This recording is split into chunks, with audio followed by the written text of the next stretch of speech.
The things you can do now with tech and AI, it's actually, what excuse do you have now to not be able to set up a business that you're genuinely passionate about? And when I say passionate, because I think it's quite a cheesy word, a lot of people ask me, oh, Sabs, I want to start a business, or they'll just message me randomly on Instagram, but I don't know what to do. And I just ask them, what is it that you love to do when you have free time? What is it that you are willing to do for free? That is what you should do with business.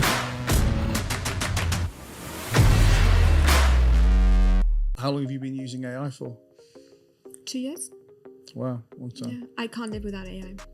Tell me your top 2 or 3 AI applications. Okay, so Opus Clips. Oh, that's for video editing. Yeah, I just put it in, and I tell them what I want the video to be about, some rough keywords, and they will chop it up into lengths that I want, one long video, say this podcast, and they'll give me 30 clips that really make sense, and full sentences, great visuals, and you get 30 different points made from one podcast video. Wow. Yeah. My social media manager uses it a lot. Opus I love. And Midjourney. Do you use Midjourney? No, You've got to get on it. I mean, I use a bit of ChatGPT, obviously, and Google Bard, but I just haven't learnt enough Midjourney. But Molly, who runs a lot of our marketing and social media related stuff, I've said to her a few times over the last few weeks, you've got to get on that Midjourney, because one of the things we always struggle for in business, I'm sure most businesses do, is imagery. And every PDF, every website is only, it doesn't matter how good you design it, it's only really as good as the imagery that sits behind it. And stock imagery just is crap stock imagery. And once you can get your head around Midjourney, the kind of stuff you can come up with is just, well, never mind stuff that can be done quicker. It will be imagery that no small business would ever have the budget to have access to that kind of stuff before. Exactly. It's also very inspirational. If you put the right prompts into Midjourney, it can even think for you and create imagery that you don't even know your brand needs.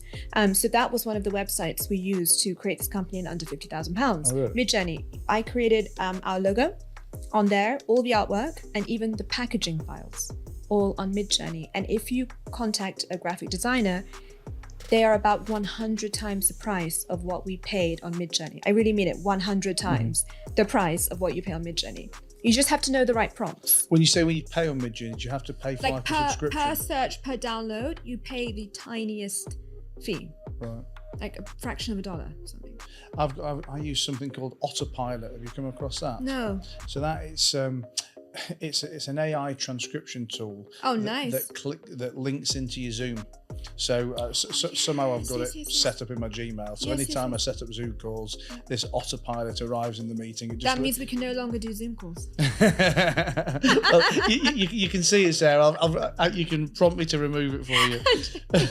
But no, so Autopilot sits there, listens to everything, does a transcription, and then at the end creates meeting minutes and sends out the meeting minutes to everyone in the meeting. Very, very funky.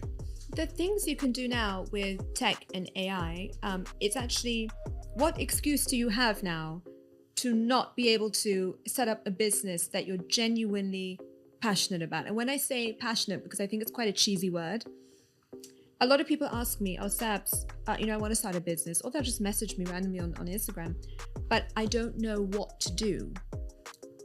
And I just ask them, what is it that you love to do when you have free time? What is it that you are willing to do for free? That is what you should do with business then. For people who don't want to start a business, if you can apply it to the job that you're doing as well, to make yourself a more efficient, more valuable employee. I think everybody's natural reaction to any kind of disruption and any kind of tech is always, well, they'll find an excuse as to why not to like it when really that's just covering up the fear of them losing their job. Right. But in the context of video editing, like I was saying to my guys, multiple times at the beginning of the year, don't fight this stuff. That ultimately your competition is a 15-year-old girl using Opus on TikTok, to come up with some stuff, and she can bash out at that speed. She can bash out 50 times the output that you can do, but that doesn't mean you're about to get fired and replaced, by Opus and a 50-year-old girl. Absolutely. If you, with your education and your experience, can use the same tools that she can use without having any education, any experience, imagine